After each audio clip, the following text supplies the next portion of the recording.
So hello students, welcome back once again to Prakashan classes. और आज हम लोग सीखेंगे कि मार्केटिंग कोऑपरेटिव सोसाइटी क्या है। हम लोगों ने अपने प्रीवियस वीडियो में कवर किया था प्रोड्यूसर्स कोऑपरेटिव सोसाइटी, तो आज हम लोग कवर करेंगे कि ये मार्केटिंग कोऑपरेटिव सोसाइटी क्या होता है।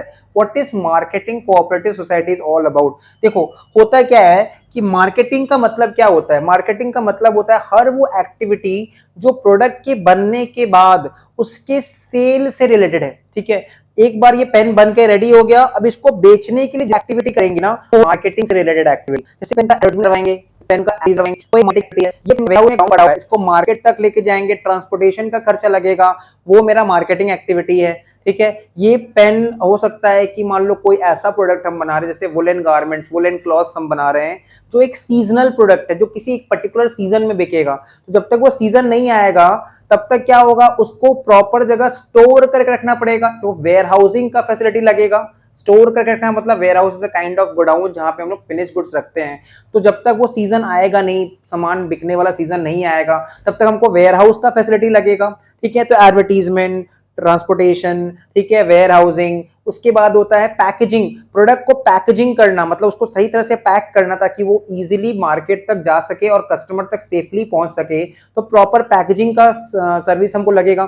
ठीक है, ये सब होते हैं मार्केटिंग रिलेटेड एक्टिविटी। मतलब एक बार प्रोडक्ट अगर बिकने के लिए रेडी हो गया, अगर एक बार प्रोडक्ट बन के रेडी हो चुका है, तो जब तक वो बिक नहीं जाता है तब तक जितना भी एक्टिविटी हम लोग परफॉर्म करते हैं, that is called marketing activities. ठीक है, तो ये नाम से समझ में आ रहा है इसका नाम क्या है, आज का टॉपिक का नाम क्या है, मार्केटिंग कोऑपरेटिव सोसाइटी। मतलब ऐसा कोऑपरेटिव सोसाइटी जो इसलिए बनाया गया है ताकि जो स्मॉल बिजनेसमैन है वो लोग मार्केटिंग वाला खर्चा उठा नहीं पा रहे थे। ठीक है, मार्केटिंग वाला खर्चा नहीं उठा पा रहे थे तो क्या हो रहा था कि उनका प्रोडक्ट डैमेज हो जा रहा था, बाहर रखे रखे खराब हो जा रहा था। आइए एक एग्जांपल लेते हैं, समझते हैं। देखो, ये है कुछ बिग इंडस्ट्रियलिस्ट। ठीक है, ये है एक दो बिग इंडस्ट्रियलिस्ट, मतलब ये लोग बिजनेसमैन है। ठीक है, इनको हम लोग बोल देते हैं बिग इंडस्ट्रियलिस्ट। ठीक है, बिग इंडस्ट्रियलिस्ट। तो इनके पास क्या है ना, अपना वेयर हाउस है। अपना वेयर हाउस है जहां पे ये लोग क्या करता है, अपना गुड्स को सेफली रखता है। ये क्या है, वेयर हाउस। ठीक है, ये इनका क्या है, वेयर हाउस है जहां पे ये लोग अपना गुड्स को सेफली रखता है। क्लियर, इनका गुड्स सेफ एंड सिक्योर रहता है वेयर हाउस में। नेक्स्ट, इनके पास ट्रक व्रक भी है, ट्रांसपोर्टेशन का फैसिलिटी भी ये लोग अवेल कर सकता है, इन लोग को कोई प्रॉब्लम नहीं आता है, ट्रक है इनके पास। ठीक है, प्रॉपर ट्रक भी है इनके पास। ठीक है, तो ये हमने एक वेयर हाउस बना दिया और हमने एक ट्रक बना दिया, जस्ट ताकि आपको एग्जांपल समझ में आए। तो बिग इंडस्ट्रीज के पास, बिग बिजनेसमैन के पास वेयर हाउस भी है, मतलब सामान रखने का जगह भी है। देखो, प्रोडक्शन तो थ्रू आउट द ईयर होगा, बट सामान बिकेगा नहीं थ्रू आउट द ईयर। जैसे वुलन गारमेंट बनता है पूरा साल, बट बिकता है ड्यूरिंग द सीजन। ठीक है, विंटर सीजन के टाइम पे। तो बाकी सारा महीना वो उसको एक प्रॉपर जगह पे रखना पड़ेगा ताकि वो बारिश में खराब ना हो जाए, धूप से खराब ना हो जाए। तो उसको हम लोग गोडाउन में रखते हैं, that is called warehouse. तो बिग इंडस्ट्रीज है, इनके पास पैसा का प्रॉब्लम नहीं है, इसलिए इनके पास वेयर हाउस है। इनके पास ट्रांसपोर्टेशन फैसिलिटी के लिए ट्रक भी है, अपना ट्रक है। ठीक है, अपना ट्रक है इनके पास, इनके पास अपना ट्रक भी अवेलेबल है। क्लियर, कुछ इस तरह से ट्रक है इनके पास। ठीक है, नाउ समझो, क्योंकि इनके पास देखो अपना ट्रक है तो ट्रांसपोर्टेशन में कभी दिक्कत नहीं होगा। ठीक है, गुड्स जब बन के रेडी हो जाएगा तो ट्रांसपोर्टेशन में दिक्कत नहीं होगा। गुड्स अगर बन के रेडी हो गया, बिकने के लिए रेडी है, तो उनको वेयर हाउसिंग में कभी दिक्कत नहीं होगा। ठीक है, इनके पास पैसा का कोई कमी नहीं है, तो एडवर्टीजमेंट करवाने में भी इनको दिक्कत नहीं होगा। ठीक है, एडवर्टीजमेंट का लंबा खर्चा लगता है, तो एडवर्टीजमेंट का खर्चा भी लोग इजीली बियर कर पाएंगे। एडवर्टीजमेंट का जो खर्चा आएगा वो भी ये लोग इजीली बियर कर पाएंगे। तो ये सब क्या है, क्योंकि इनके पास पैसा बहुत ज्यादा है, ये लोग बिग इंडस्ट्रियलिस्ट है, तो ये सारा सुख सुविधा उठा पाएंगे। बट सोचो, think of small producers. Small producers, जो स्मॉल प्रोड्यूसर्स है उनके पास इतना पैसा नहीं है कि वो लोग अपना एक वेयर हाउस बना सकें, है ना। इनके पास इतना पैसा नहीं है कि वो लोग अपना एक वेयर हाउस बना सकें, अपना एक ट्रक खरीद सकें जिससे ये अपना गुड्स को मार्केट तक पहुंचा सके, इनके पास इतना पैसा नहीं है, तो इनके पास फंड्स का अवेलेबिलिटी बहुत कम है। ठीक है, इनके पास फंड्स बहुत कम है, तो ना ही इनके पास अपना वेयर हाउस है, ना ही इनके पास अपना ट्रक है, ना ही एडवर्टीजमेंट का खर्चा उठा पाएंगे, ना ही अपना गुड्स का प्रॉपर पैकेजिंग करते हैं। तो क्या हुआ कि इनके लिए एक कोऑपरेटिव सोसाइटी बनाया गया। ठीक है, कोऑपरेटिव सोसाइटी जो स्मॉल प्रोड्यूसर्स के साथ मिल के बनाया गया। ये लोग कौन है? सब स्मॉल प्रोड्यूसर्स लोग एक जगह इकट्ठा हुए और अपना सोसाइटी बनाए। ठीक है, इन्होंने डिसाइड किया कि ये लोग सब कोई मिलके एक कोऑपरेटिव सोसाइटी बनाएंगे। जो क्या करेगा, सोसाइटी का काम क्या रहेगा, ये पूरा सोसाइटी के लिए एक वेयर हाउस मेंटेन करेगा। ठीक है, सोसाइटी क्या करेगा, पूरा मेंबर्स के लिए, इसके जितने भी मेंबर्स रहेंगे उनके लिए वेयर हाउस का बंदोबस्त करेगा। ठीक है, वेयर हाउस के लिए इनका इंतजाम कौन करवा के देगा? स्मॉल प्रोड्यूसर्स लोग का जो भी प्रोडक्शन रहेगा उसका वेयर हाउसिंग का जिम्मेदारी किसका रहेगा? सोसाइटी का। तो स्मॉल प्रोड्यूसर्स लोग एक जगह इकट्ठा हुए, बोले कि हम लोग अपना जितना भी प्रोडक्शन है एक वेयर हाउस में रखेंगे। इस वेयर हाउस का खर्चा कौन उठाएगा? सोसाइटी। ठीक है, इन्होंने क्या किया, सोसाइटी ने मिलकर एक ट्रक परचेज किया। ठीक है, एक ट्रक परचेज किया। तो जब देखो ये लोग जब सिंगल सिंगल बिजनेस कर रहे थे तो इनके पास ना फंड्स का कमी होने के कारण, स्मॉल प्रोड्यूसर्स होने के कारण, स्मॉल बिजनेसमैन होने के कारण इनके पास फंड्स का कमी था और ये लोग बहुत सारा एक्टिविटी, मार्केटिंग रिलेटेड एक्टिविटी खुद से नहीं कर पा रहे थे। पर जब इन्होंने एक ग्रुप बना लिया, ठीक है, तो वेयर हाउस भी इन्होंने भाड़ा पे ले लिया और उसका रेंट कौन भरेगा? सोसाइटी, मेंबर्स लोग सब थोड़ा थोड़ा मिलके भरेंगे।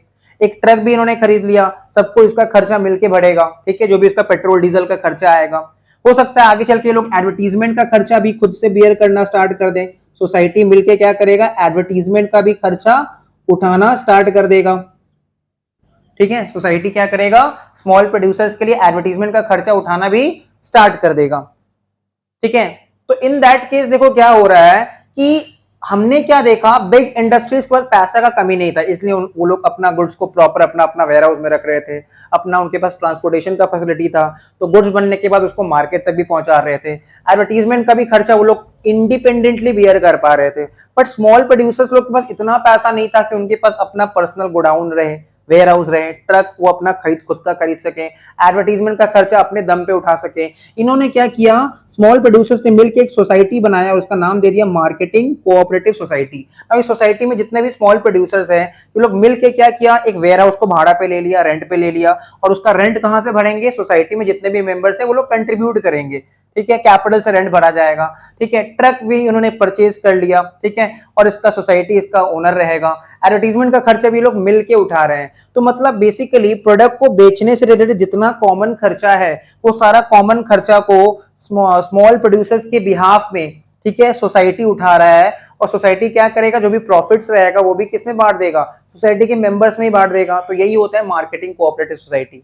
तो क्या लिखा है, marketing cooperative society, as the name suggest, ये मार्केटिंग से रिलेटेड है, मतलब गुड्स को बेचने से रिलेटेड है। It performs various marketing functions perform करता है। कोऑपरेटिव सोसाइटी क्या करता है, बहुत सारा मार्केटिंग फंक्शंस परफॉर्म करता है। जैसे ट्रांसपोर्टेशन, जब गुड्स बन के रेडी हो गया फैक्ट्री में तो उसको मार्केट तक पहुंचाने का जो खर्चा होता है, ट्रांसपोर्टेशन। ठीक है, वेयर हाउसिंग, गुड्स तो थ्रू आउट द ईयर बन रहा है, तो गुड्स जब थ्रू आउट द ईयर बन रहा है तो उसको रखने का एक प्रॉपर जगह चाहिए, वेयर हाउसिंग। पैकिंग, गुड्स का प्रॉपर पैकिंग करवाना पड़ेगा, तभी जो गुड्स है वो सही सलामत कस्टमर तक जा पाएगा।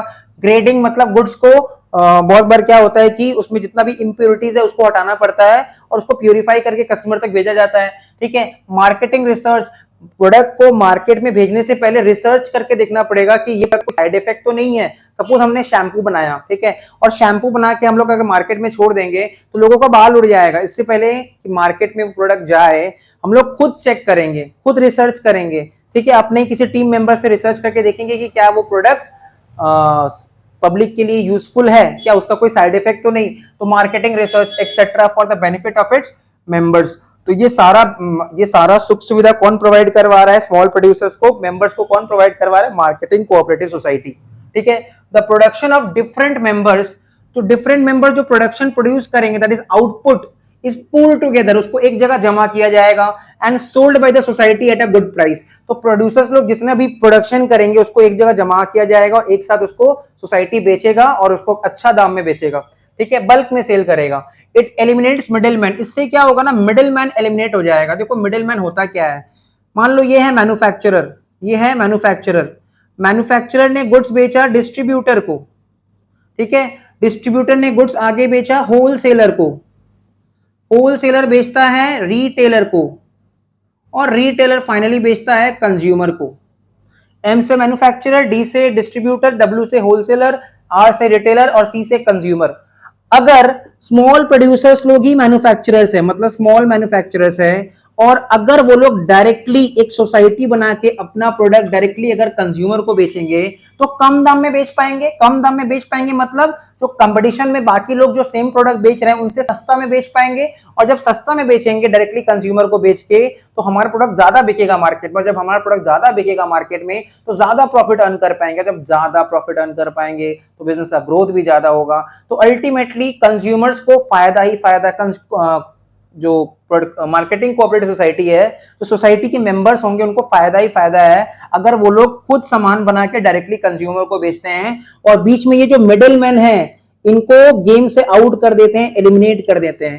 ठीक है, ये जो मिडिल मैन है अगर इनको बीच में से गेम से आउट कर देते हैं, एलिमिनेट कर देते हैं, तो अपना सामान खुद बना के डायरेक्टली जब कंज्यूमर को बेचेंगे तो प्रोडक्ट डायरेक्टली कंज्यूमर तक जाएगा। बीच में जो ये अपना प्रॉफिट रख रहा था ये लोग गेम से आउट हो जाएगा, तो ऑटोमेटिक जो गुड्स का प्राइसिंग है वो कम हो जाएगा। ठीक है, it eliminates middle man and improves the competitive position of its members. अब इसके मेंबर्स लोग क्या कर पाएंगे, मतलब कंपटीशन में आ पाएंगे, ठीक है, और कम दाम में, सस्ता दाम में अपना प्रोडक्ट बेच पाएंगे। क्योंकि अगर हम मैन्युफैक्चरर डिस्ट्रीब्यूटर को देता तो ये भी अपना प्रॉफिट ऐड करके आगे बेचता, फिर होलसेलर को देता तो ये भी अपना प्रॉफिट ऐड करके आगे बेचता, फिर रिटेलर को देता ये भी अपना प्रॉफिट ऐड करके आगे बेचता। अगर मैन्युफैक्चरर डायरेक्टली कंज्यूमर को बेचेगा तो क्या होगा कि प्रॉफिट मैन्युफैक्चरर सिर्फ अपना ही रखेगा और कंपटीशन में बाकी जो लोग हैं उनसे कम दाम में हम लोग गुड्स बेच पाएंगे।